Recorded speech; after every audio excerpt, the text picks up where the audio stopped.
케이치프 노이즈라는 그런 심리학자는 사람들이 일상에서 갇히기 쉬운 7가지 감옥이 있다고 그렇게 그는 자신의 저서에서 얘기합니다. 그가 말한 7가지 감옥, 이것을 살펴보면 이렇습니다. 첫째는 자기 도취의 감옥이다. 이건 극단적 자부심. 이건 정신장애의 한 면을 보여주는 것입니다. 자기애가 지나치게 강한 그런 자기중심적인 사람, 이것은 자기 도취의 감옥에 빠져 있는 것이다. 두 번째로 비판의 감옥입니다. 다른 사람의 단점만을 보고 비판하는 습관을 의미합니다. 이런 사람은 비판의 감옥에 빠지게 된다. 세 번째로 절망의 감옥인데 세상을 부정적으로 보고 불평과 원망을 입에 달고 살다 보니까 원망으로 인해서 기쁨을 누리지 못하는 그러한 사람들의 모습, 절망의 감옥이다. 네 번째로 과거 지향적인 감옥입니다.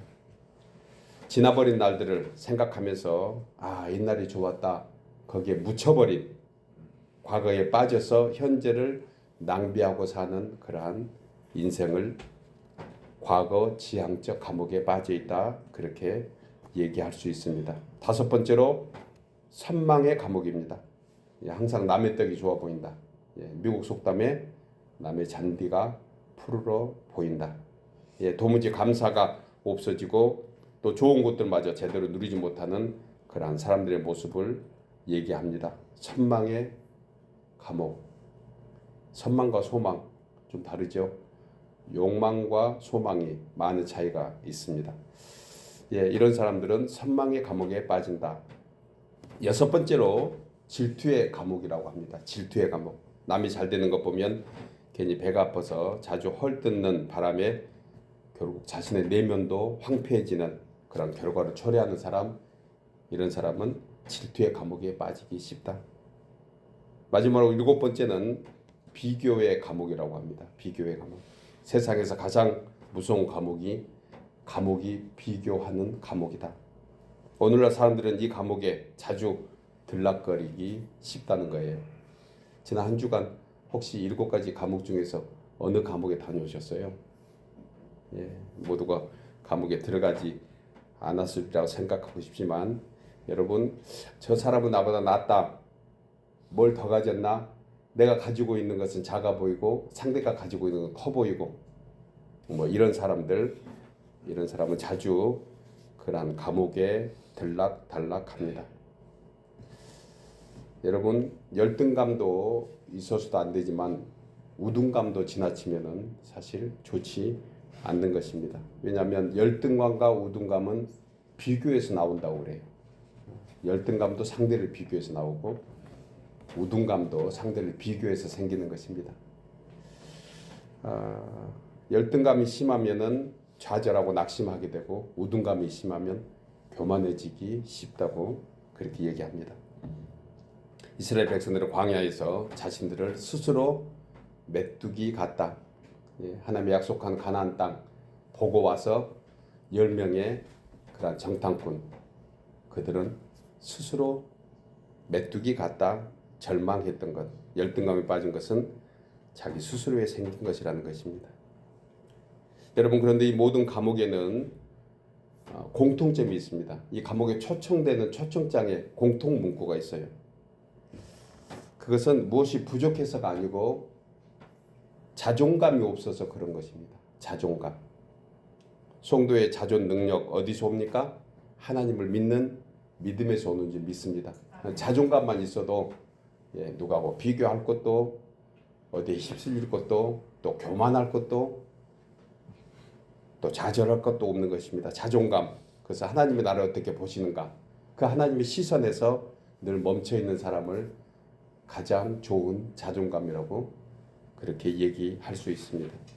주님을 믿는 믿음 안에 있다는 것. 그래서 성도된 우리는 하나님의 자녀가 되었다는 자존감 하나로도 이 감옥에서 우리는 탈출할 수 있는 줄 믿습니다. 오늘 저는 설교 제목을 재앙이라는 단어를 넣었습니다. 재앙이 무엇을 뜻하는가 깊이 생각을 해볼 수 있었습니다. 흔히 재앙, 이것은 너무 방대하고 지나친 그러한 어떤 뜻을 가지고 있지 않나 싶어서 조금 더 제가 살펴볼 수 있었습니다. 여러분, 재앙은 무엇입니까? 흔히 얘기하는 재앙은 불행한 사고 또는 천재지변을 당한 그러한 불행을 재앙이라고 표현합니다. 오늘날 지구촌 곳곳에서 일어나고 있는 전쟁과 테러, 그리고 지난 주 신년 들면서 동부 지역은 폭설로 그야말로 재앙을 맞이한 어려움이 있었습니다. 지난주에는 정말 비가 5, 6년 만에 한번 보기 힘든 폭우가 캘리포니아 쪽에 내려서 거기에 같이 가까이 지내는 목사님하고 자주 안부하면서 이런 날을 보지를 못했대요. 폭우가 그동안에 가뭄 해소도 있었지만 정말 너무 많은 피해를 줬고요. 그걸 좀 지나서 괜찮까 싶었더니 동부 지역 조지아 끝자락에 이어지는 그 동부 지역에 토네이도, 마을 하나가 전체 없어져 버리는 그러한 재앙 같은 수준의 어려움을 당하게 된 것을 보게 됩니다. 인류에 있어서 이 모든 것이 가히 상상도 할 수 없는 재앙이다. 얼음 동포증이라고 하던가요? 러시아 북극 쪽에 집들은 다 지금 내려앉을 판이라고 합니다. 얼음, 그 천년설 얼음이 밑에 녹아가지고 급속도로 빨라지는 그런 재앙의 수준. 우리가 다 막을 수도 없고 우리가 어떻게 할 수도 없는 그런 수준의 재앙들이 오늘날 지구촌 곳곳에서 일어나고 있는 거 보게 됩니다. 그러나 다른 관점에서 이런 자연적이고 우리가 할 수 없는, 어떻게 막을 수 없는 그런 재앙들도 있지만 혹자의 글에 이 시대의 중년에게 맞닥뜨리는 세 가지 재앙이 있다. 중년과 노년에 이어지는 세 가지 재앙, 우리가 다 공감하는 것들입니다. 돈과 건강과 외로움이라고 그렇게 혹자는 표현을 했습니다. 그래서 현대 사회에서 가장 큰 재앙이 경제적 빈곤 상태에서 질병과 함께 외로운 가운데 오래 사는 것이다. 이렇게 글을 썼더라고요. 우리 다 공감하고 있는 그런 현실적인 상황이죠. 그러고 보면 오늘날 무조건 장수하는 것만이 복은 아니다. 건강하게 잘 살다가 9988234 하는 것이 가장 복된 인생이 아닌가. 9988234 무슨 얘기인가 우리 권사님이 고개를 까우뚱해서 해석해 드릴게요. 99세 동안 건강하게 살다가 2, 3일 앓고 죽자. 9988234 어떤 분이 썼는데 저도 가끔 그냥 생각을 해봅니다. 여러분, 위에서 언급한 7가지 감옥 중에 한 곳이라도 갇혀 있다면 그 또한 재앙이 아닐 수 없습니다. 부지불식간에 닥치는 재앙이라고 우리가 전혀 피할 수 없는 그런 재앙들도 있지만 중요한 사실은 지금이라도 하나님의 은혜와 지혜를 구하면 이 모든 재앙에서 분명히 하나님의 뜻대로 구원받을 수 있다는 것을 저는 확신합니다. 인류의 모든 재앙들은 사실 인재가 많다는 것 우리가 생각하게 됩니다. 하나님의 뜻을 살피지 못하고 인간들이 주인이 되는 지구촌은 결코 재앙을 피할 수 없습니다. 우리 인생도 우리의 뜻대로 우리의 생각대로 내가 주인이 돼서 마음대로 하면 재앙을 피할 수 없다는 것 우리 알게 됩니다. 오늘 저는 솔로몬의 지혜서를 통해서 삶의 여정에서 재앙이 없는 복된 인생이 되기 위해서 필요한 지혜가 무엇인가 우리 세 가지로 함께 말씀을 생각하며 은혜를 나누려고 합니다. 첫째로 재앙이 없는 복된 인생이 되려면 하나님의 말씀을 듣고 기도해야 합니다.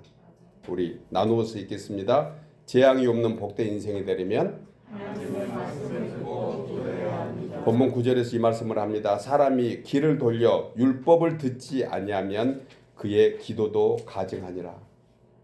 본절을 새번역 성경은요 이렇게 말씀합니다. 귀를 돌리고 율법을 듣지 아니하면 그의 기도마저도 역겹다. 역겹다. 무슨 말입니까? 하나님의 말씀에 기반하지 않는 기도, 하나님의 뜻으로 구하지 않는 기도, 하나님께서 그 기도에 결코 귀를 기울일 리 없다는 것입니다. 오늘날 성도들 가운데서 많은 사람들이 일방적으로 자신의 뜻을 하나님께 요구하는, 심지어 강요하고 주문하듯이 어떤 사람은 기도를 하나님과 거래하는 도구로 사용하는 것 우리 주위에서 가끔 보게 됩니다. 이런 기도를 하나님은 가증하다 그렇게 표현합니다. 그래서 토이라는 신학자는 사람이 하나님의 말씀에 기멍어리가 될 때, 사람이 하나님의 말씀을 듣지 않고 기멍어리처럼 그렇게 행동할 때 하나님은 그 사람의 기도에 기멍어리가 되신다. 여러분, 기도를 많이 하는 것 중요합니다. 반드시 우리에게 필요한 것입니다. 그러나 많은 기도보다 더 중요한 것은 하나님의 마음에 합당한 기도, 주님의 뜻을 이루어가는 하나님이 기뻐하시는 기도, 이 기도가 참된 기도인 줄 믿습니다. 그러기 위해서 꼭 필요한 것이 하나님의 말씀이에요. 말씀에 기초하지 않는 기도는 결코 하나님이 드리지 않는 이유 중에 하나가 자신의 안위만을 위해서 이기적으로 기복적으로 외치는 소리일 뿐이기 때문에 그렇습니다. 본절에서 솔로몬은 사람이 하나님의 말씀을 듣지 않고 자신의 뜻대로 기도하면 그 구하는 것이 헛되다. 따라서 기도는 내 뜻을 구하는 것이 아니고 하나님의 뜻을 구하는 것인 줄 믿습니다. 기도의 가장 최상의 퀄리티가 바로 하나님의 뜻을 구하는 거예요. 그래서 기도할 때 인간의 의지나 노력으로 해서는 안 됩니다. 성령의 은혜로 해야 합니다. 만약 자신의 목적을 이루기 위해서 의지적으로 기도하면 하나님의 뜻을 구하기보다 자신의 뜻만 구하게 되기 때문에 그렇습니다. 이 같은 사람에 관하여 야고보서 사도는 야고보 4장 2절에서 너희가 얻지 못하는 구하지 아니하기 때문이요 구하여도 받지 못함은 정욕으로 쓰려고 잘못 구하기 때문이라. 하나님께 우리가 얻지 못할까요? 하나님께서 왜 우리에게 응답하시는 것을 우리가 알지 못할까요? 기도하지 않으면 마땅히 하나님의 응답을 받지 못합니다. 그런데 기도해도 받지 못하는 것은 우리의 정욕대로 우리의 욕망에 따라 잘못 구하기 때문인 것이에요. 여러분, 하나님께 드리는 기도가 자기 만족이나 감정적 도취에 빠져서 자신의 목적을 이루는 수단이 돼서는 안 됩니다. 따라서 우리의 현실 앞에 닥친 문제들을 주님께 고하고 그리고 그 문제에 담긴 하나님의 섭리와 계획하심을 알고 맡기는 것, 이것이 가장 합당한 기도인 줄 믿습니다. 내 기도, 내 문제들과 하나님이 원하시는 것을 가장 적절히 잘 믹스하는 그 기도가 하나님이 기뻐 받으시는 것이에요.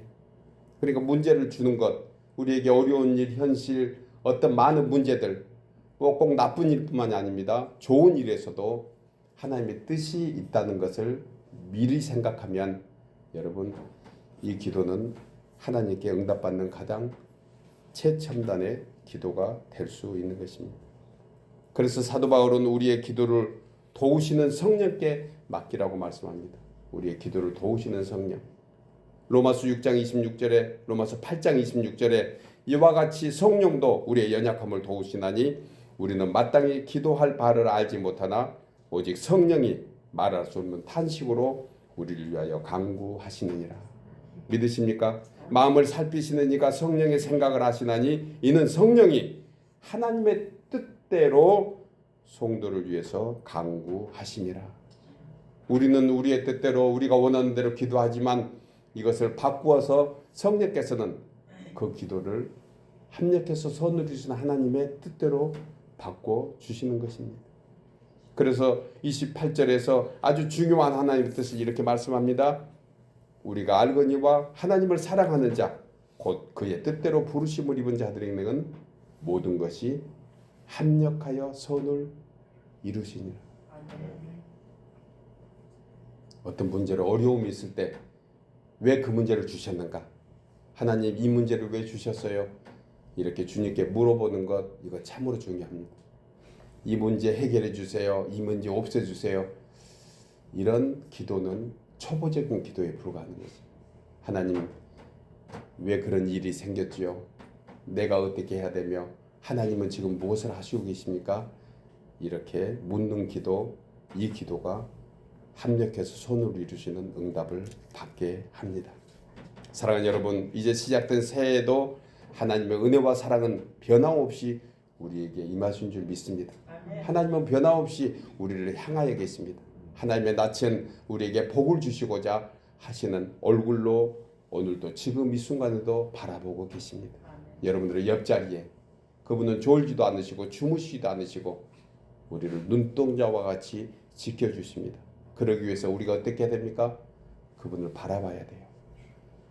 나는 등지고 있고 그분은 나를 바라보면 이것은 친밀한 관계가 아닙니다. 나만 혼자 바라봐야 무슨 필요가 있겠습니까? 하나님이 고개를 돌리셨으면 그 또한 의미가 없는 것 아니겠습니까? 그래서 그분을 부르는 것입니다. 주님, 주님. 그분이 우리를 돌아볼 것입니다. 그 다정하고 자상한 인자하시고 자비로우신 모습으로 우리를 돌아보십니다. 그리고 그분과 대화하는 것입니다. 매일 매 순간 호흡하듯이 그분과 대화하라는 것입니다. 하나님께 기도하며 하나님의 뜻을 살피고 범사에 합력해서 손을 이루시는 그러한 하나님의 귀한 은혜가 우리 모든 여정에 올 한 해에도 있기를 주의 이름으로 축복합니다. 두 번째로 재앙이 없는 복된 인생이 되려면 진실로 회개하고 주께로 돌아와야 합니다. 우리 나누어서 읽겠습니다. 재앙이 없는 복된 인생이 되려면 진실로 회개하고 주께로 돌아와야. 본문 13절에서 이렇게 말씀합니다. 자기의 죄를 숨기는 자는 형통하지 못하나 죄를 자복하고 버리는 자는 불쌍히 여김을 받으리라. 본절의 의미는 사람이 죄를 회개하고 거기서 돌이킬 때 하나님의 자비와 축복을 받게 된다는 것이. 우리 장로님 기도하실 때 기도하는 중에 예배가 하나님 앞에 회개하는 자리가 되게 해 주옵소서 그렇게 기도했습니다.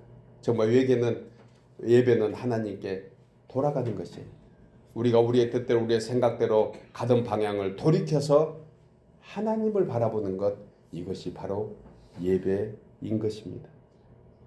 이와 같은 맥락에서 사도 요한은 요한 1서 1장 7절에서 그가 빛 가운데 계신 것 같이 우리도 빛 가운데 행하면 우리가 서로 사귐이 있고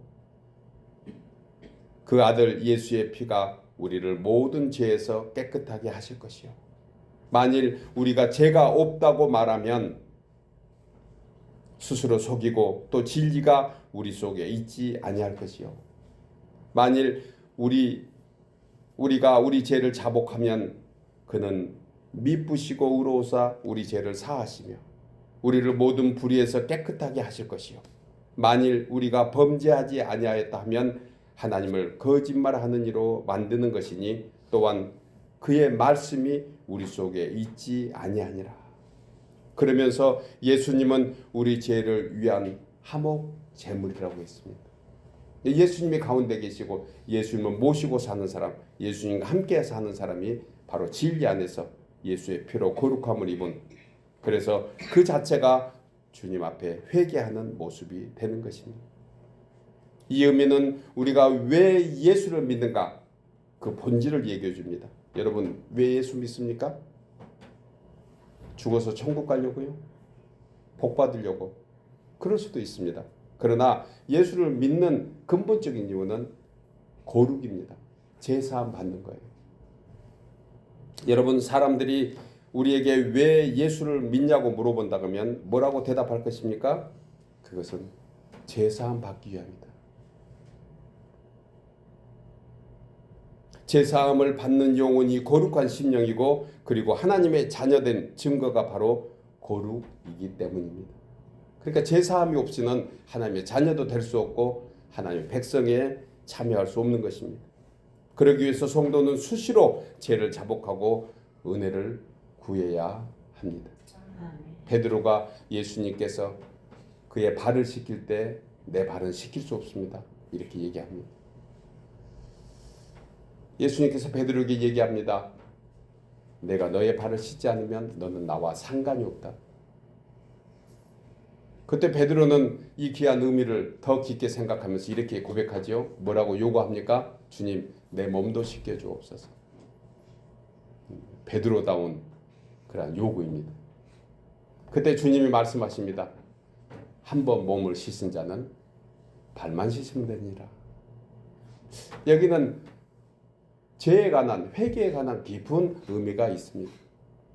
성도들 가운데 신앙을 감정적으로 믿다 보니까, 말씀에 기초하지 않다 보니까 그냥 감정에 휩쓸려서 어떤 경우에는 믿음이 있다가 어떤 경우에는 믿음이 하나도 없는 그런 모습을 비추게 됩니다. 왜 그럴까요? 그것은 말씀에 기초하지 않는 신앙이기 때문에 그렇습니다.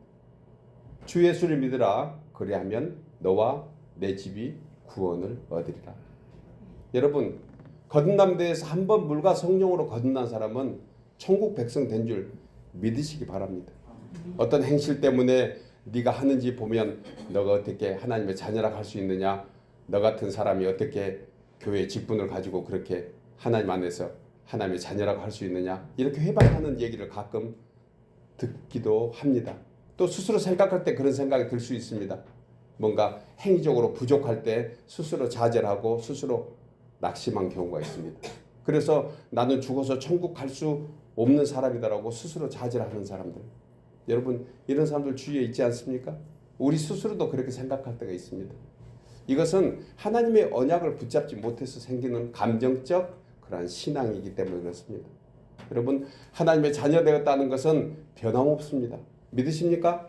어떠한 사건과 어떠한 일로 인해서 우리가 하나님 앞에 참 죄송하고 부족한 부분이 있다고 해서 그것이 하나님의 자녀가 아닌 것이 아니에요. 우리의 자녀들이 아버지 부모님의 뜻대로 해주지 못하는 데에서 여러분 그냥 그럴 때마다 호적에서 죄해버리나요? 그런 부모 없습니다. 조금 실망스럽고 때로는 참 어떻게 저 자식이 우리 자식이라고 할 수 있나 하는 그런 절망감도 아쉬움도 있지만, 그래도 그 가족관계, 그 자녀관계는 변함이 없는 것처럼 하나님은 우리의 행위 때문에 그의 자녀 삼으시고, 그리고 하나님의 자녀에서 빼고 넣고 하는 것이 아니라는 것이에요. 공감하십니까? 여러분, 한번 예수 믿으면 천국 가게 될 줄 믿으시기 바랍니다. 진실로 믿었다면, 그리고 하나님이 그와 같이 하시는 것을 확실히 붙잡았다가 하면 변함없습니다. 우리는 매일같이 새롭게 주님 앞에서 새로워지는 것은 이제 구원받은 자녀로서의 새 삶을 살기 위한 회개의 마음이 있어야 하는 줄 믿으시기 바랍니다. 그래서 수시로 매일 매순간 사도 바울은 하나님 앞에 회개하는 마음으로 살았습니다. 그의 회개 제목이 무엇입니까? 나는 날마다 죽노라. 옛사람은 날마다 죽는 것입니다. 새사람으로 거듭나기 위한 몸부림인 것입니다. 이것이 바로 회개의 본질입니다. 여러분, 성경에서 자신의 죄를 고하고 사죄의 은총을 입은 사람 중에 다윗을 볼 수가 있습니다.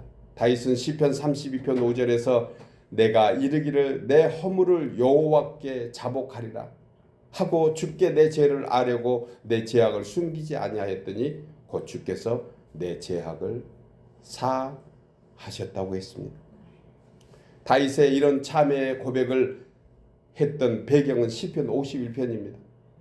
51편에서 우리아의 아내 밧세바와 했던 불륜과의 관계, 그리고 그 죄를 무마하려고 우리아를 죽이도록 명령했던 살인죄까지 그는 회개하는 것을 보게 됩니다.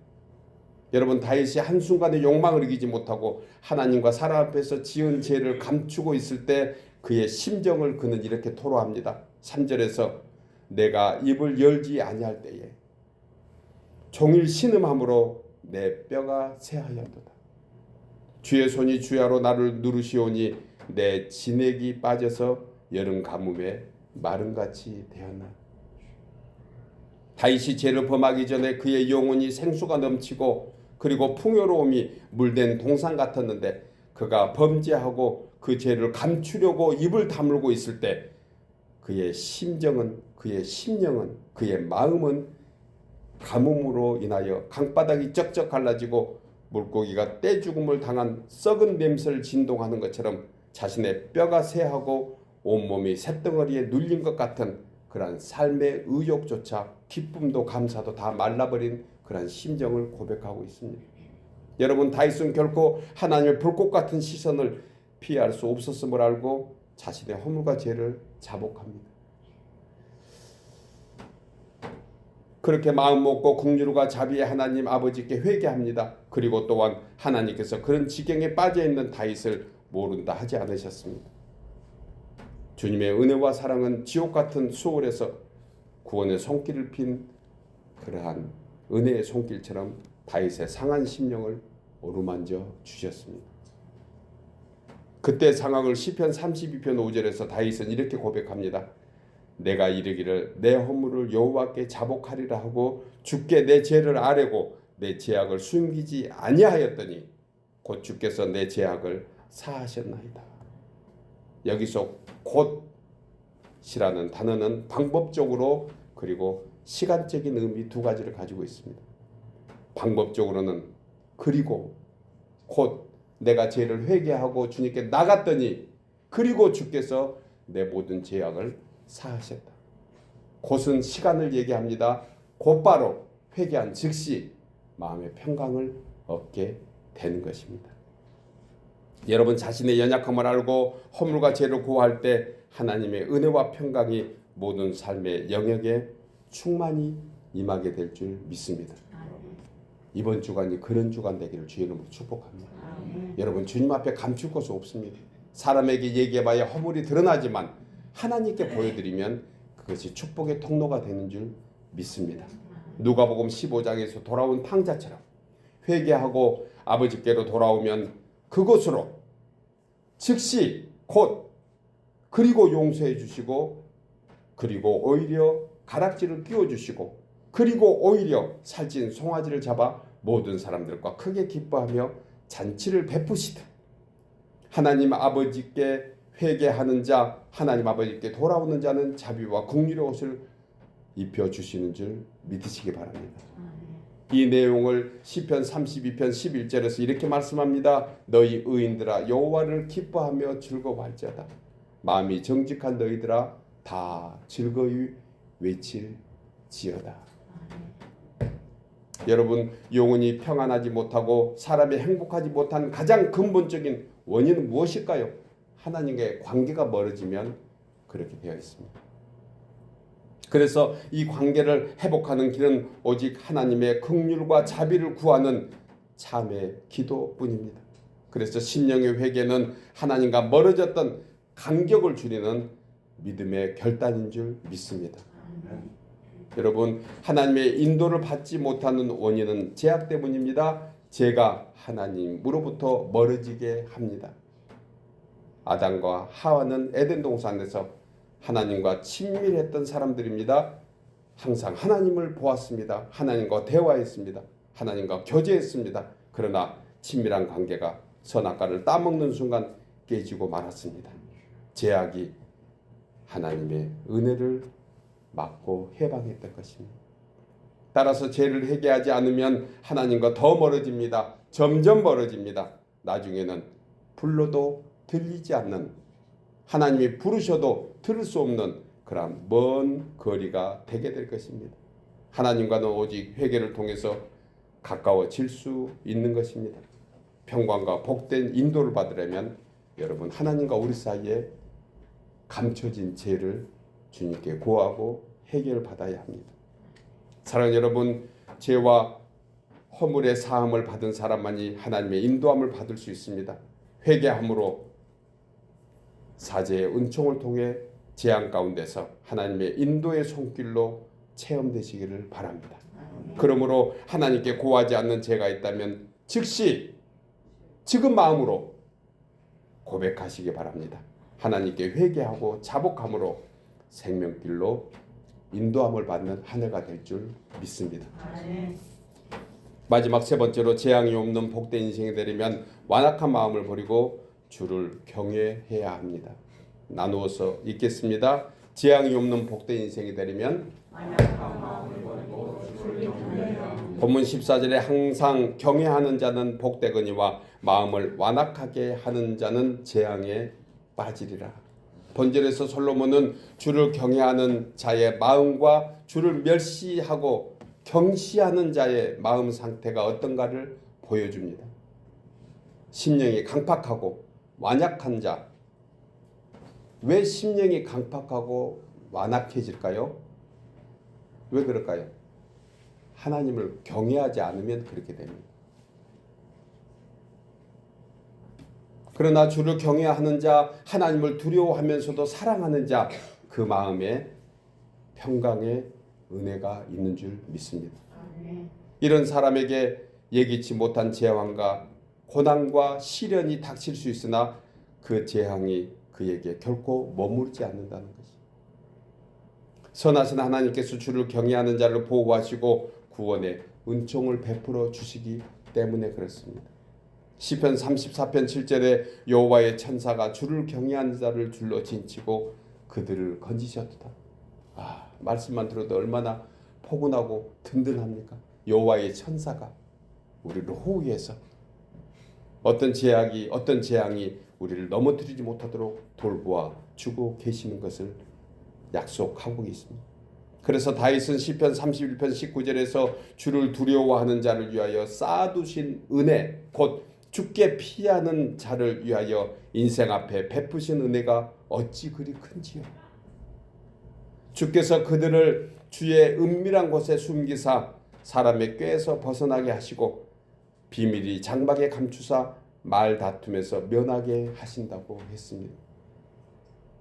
여러분, 이런 은혜가 있기를 간절히 축복합니다. 성경에 나오는 인물 중에 완악하고 강팍한 한 사람 누가 생각납니까? 출애굽기에 나온 바로 왕 생각할 수가 있습니다. 이 사람을 강팍하다 한 이유는 하나님을 두려워하는 마음이었고 하나님의 뜻보다 자신의 목적을 앞세워 하나님의 백성 이스라엘을 괴롭혔기 때문에 그는 완악한 자로 칭호를 받게 되었습니다. 이 같은 악인을 하나님께서는 악한 날 악한 도구로 쓰신다는 사실을 알고 계십니까? 여러분, 선한 사람은 항상 주님 앞에 쓰임을 받지만 악한 사람은 악한 날 악한 도구로 쓰임 받아요. 사사기에서 가장 언급된 단어 하나가 자기 소견에 오른 대로 행하였다. 저는 이 말씀을 너무너무 깊이 늘 묵상합니다. 저도 많이 부족하고 연약한 부분이 헤아릴 수 없이 많지만 자기 소견에 오른 데는 분명한 문제를 낳게 되는 것이. 이렇게 하는 이유에 대해서 아주 간단 명료합니다. 왜 자기 소견에 오른 대로 했는가? 그들에게 왕이 없기 때문이다.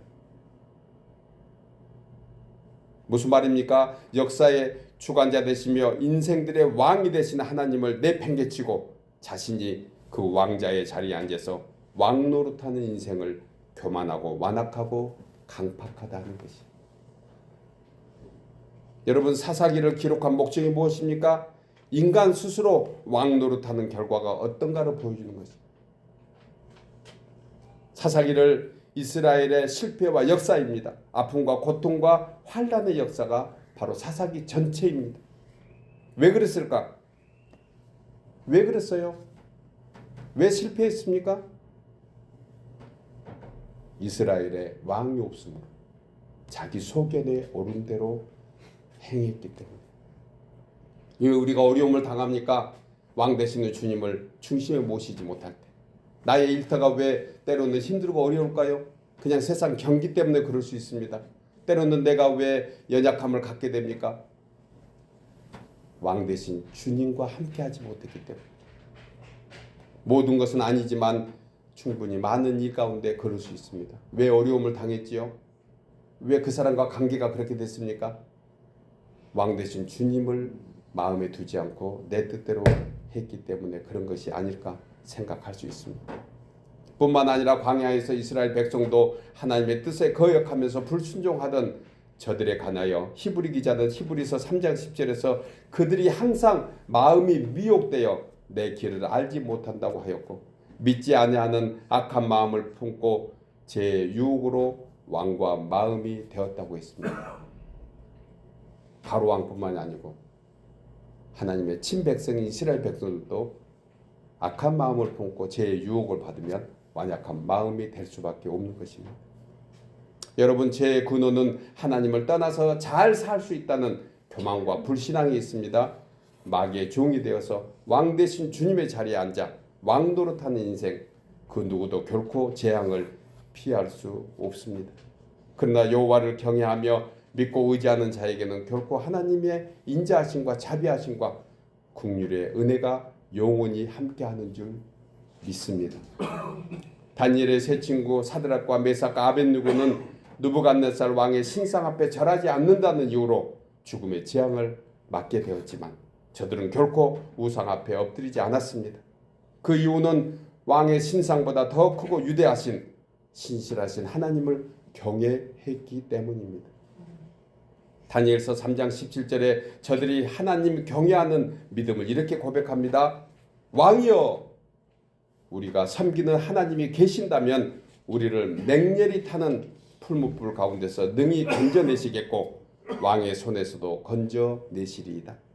그러나 비록 그리 아니하실지라도 왕이여, 우리가 왕의 신들을 섬기지도 아니하고 왕이 세우신 금신상에게 절하지도 아니할 줄을 아옵소서. 이 말을 달리하면 지금 이 자리에서 죽는다 해도, 이 자리에서 어떤 어려움이 있다 하더라도 나는 결코 하나님을 경외하는 마음을 버리지 않겠습니다. 그리 아니하실지라도. 최고의 믿음입니다. 사랑하는 여러분, 하나님은 주를 경외하는 자에게 양식을 주십니다. 믿으십니까? 그 영혼의 피난처가 되어주십니다. 아멘. 영생의 생수를 부어서 재앙에 당하지 않도록 도우십니다. 우리가 보이지 않는 천군 천사를 우리에게 보내셔서 호위하시고 그리고 지켜주시고 보호하십니다. 하나님을 경외하는 자, 이러는 종을 받게 되는 줄 믿습니다. 언약대로 재물과 영광과 존귀를 베풀어 주심을 믿고 나의 왕 대신 우리 하나님 아버지와 함께 살아가는 그러한 귀한 재앙이 없는 행복한 귀한 여정들 되시기를 주의 이름으로 축복합니다. 기도하겠습니다.